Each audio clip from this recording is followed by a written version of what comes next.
আমরা 11টা প্রস্তাব অনুমোদন করেছি। আর একটা ইকোনমিক অ্যাফেয়ার্স কমিটির একটা G2G-তে আপনার ইসে আনার জন্য, LNG আনার জন্য মালয়েশিয়া 12টা প্রস্তাব।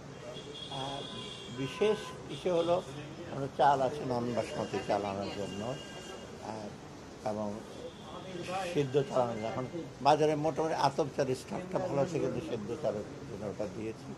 আর বাকিগুলো সার, কতগুলো অর্থ সার ছিল, LNG প্রস্তুত করেছি।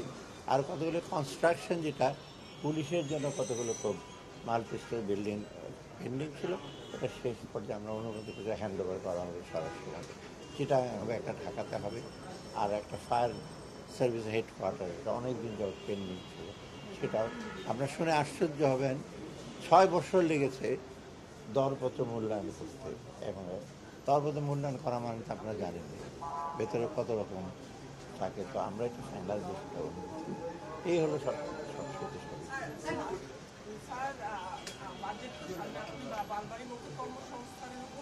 আচ্ছা, বাজেট তো আজকে যেমন বাজেট অনেকগুলো প্রতিষ্ঠান এখনো 5 আগস্টের পরে বন্ধ হয়ে গেছে, যেখানে অনেক কর্মহীন মানুষ আছে, অনেক বন্ধ আছে। এই মানুষগুলো তো বেকার স্যার, এদেরকে আপনি কিভাবে কর্মসংস্থানের ব্যবস্থা করবেন? সেটা আজকে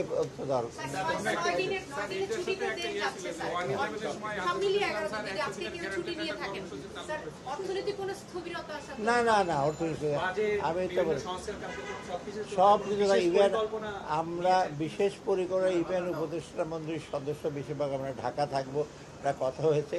দরকার হলে সেই বন্ধের মধ্যে আমরা দপ্তর মিটিং করবো, সো এটা আটকে থাকবে, এটা আমাদের মধ্যে কথা হয়েছে। বেশিরভাগ আমরা সবাই ঢাকা থাকবো 2 দিন।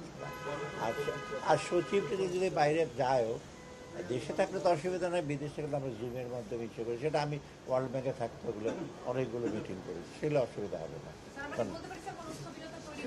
না না না, না না, আমরা তো আজকেও তো চাল আনতে বলছি, এটা আনতে বলছি, আমরা তো এদিকে খুব সজাগ। আর অলরেডি তো আমরা এক পক্ষ আলাদা টিসিবির মাধ্যমে আমরা ইস্যু করছি। আজকে আবার একটা প্রপোজাল আসছে, আমি জানি না কতটুক, যে আলু এত এক্সেস, সেটা কীভাবে দেওয়া যায়। কিন্তু এটা প্রবলেম আছে, বেশি দামে কিনে সস্তা দামে দেওয়া আবার ডিফিকাল্ট। আলু তো বাজারে আপনার যে দাম আছে,